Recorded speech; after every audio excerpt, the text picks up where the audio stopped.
likelihood whatsoever that your perception of reality has any basis in reality. Damn, that's a little freaky. You're not the usual spiritual teacher talking about higher states of consciousness and deeper states of love, I see. No, I don't go there. I'm more a truth guy.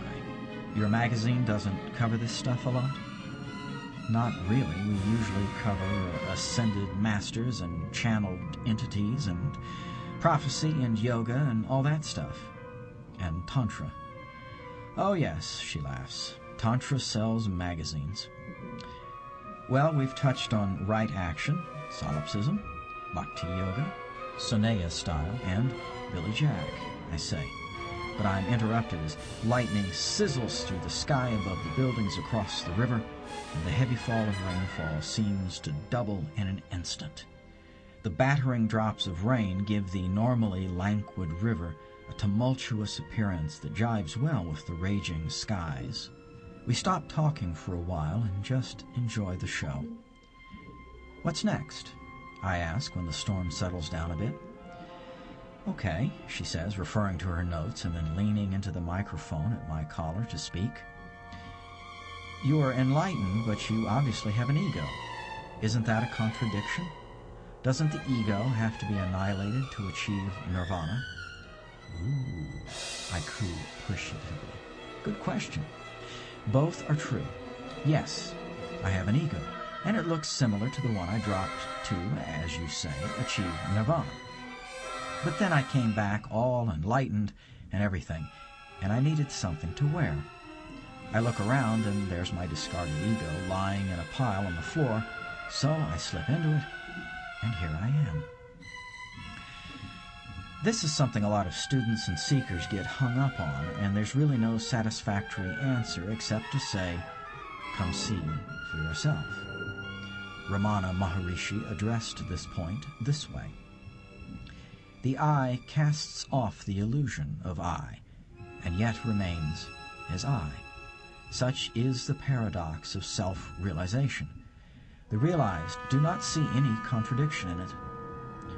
The unrealized, though, do see a contradiction, but frankly, the unrealized see a lot of things that aren't there. I continue answering Julie's question.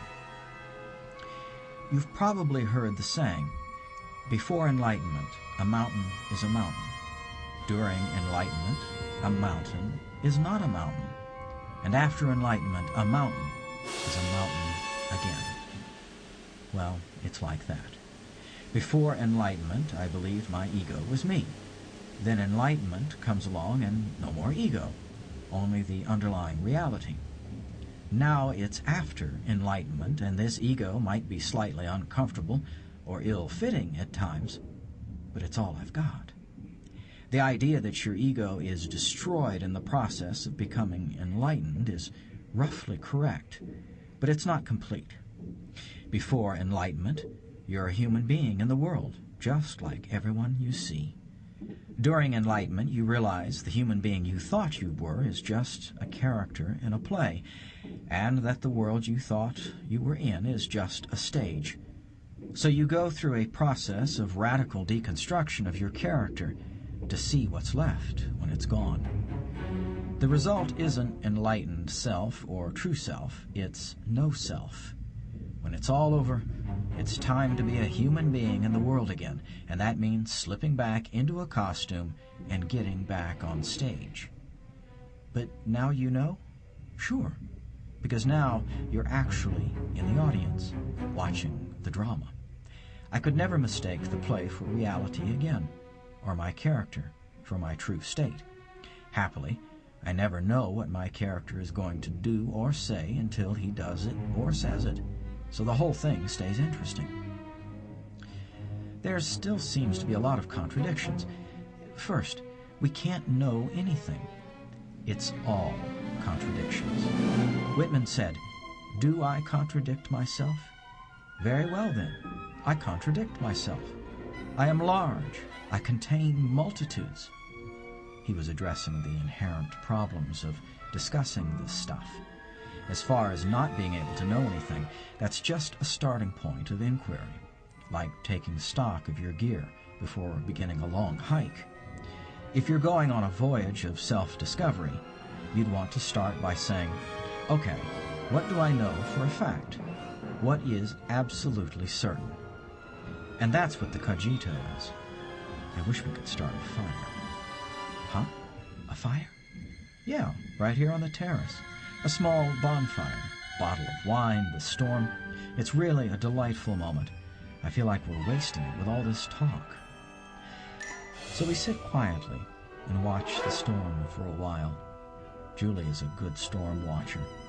You can tell good storm watchers because they're lucky. Without any conscious effort, they're always looking in the right place at the right time. They don't have to snap their heads around and say, "Oh, I missed that great bolt of lightning," because they were looking right there when it happened. Jane Roberts said that miracles are nature unimpeded, which is a good way of saying that if you take your hand off the tiller, the boat will steer itself and do a vastly better job of it than you ever could. Julie seems to have that ability to relax into the moment and let the universe do the driving. If there were a secret to happiness in life, I'd say that was it. Chapter 18. Open Sky. If you're not amazed by how naive you were yesterday, you're standing still. If you're not terrified of the next step, your eyes are closed. If you're standing still and your eyes are closed, then you're only dreaming that you're awake. A caged bird in a boundless sky. Jed McKenna.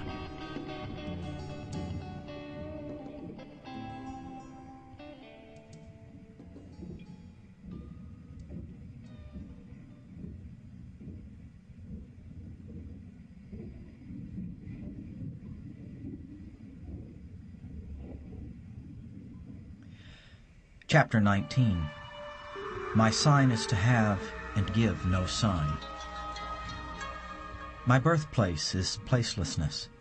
My sign is to have and give no sign. You say you see my mouth, ears, eyes, nose. They are not mine. I am the life of life. I am that cat, this stone, no one. I have thrown duality away like an old dish rag. I see and know all times and worlds as one, always one. Rumi. The storm abates, and we decide that all of our good interview work has earned us a meal. She wants her magazine to pay, but I ask nicely if I can buy, and she says yes. With me pushing my bike, we cross over the swollen and muddy river and make our way to the heart of town, where there are several good restaurants to choose from. "Can we continue the interview?" she asks. "Sure," I say. "Can we go back to where we started for a minute and talk about right action?" "Sure." You hear the term right action used a lot in spiritual circles. It's one of the steps on Buddhism's Eightfold Path. But I don't think you mean rules of abstinence. Right action always sounds like a term for some higher, heart-centered morality, but you make it sound very specific and, I guess, not so moral, if it would allow you to murder someone. Do you know what agape is? Yes, it's like the highest form of love, divine love. Yeah, that's what everyone thinks, but it's not really. It's one of those things you can't understand until you have the direct experience of it. Love as we know it is like a shadow of agape, like the candlelight flickering on the wall and not the flame itself. It's a very different thing at its source, but love is the closest representation of agape available, so that's what it gets translated as. Right action is the same deal.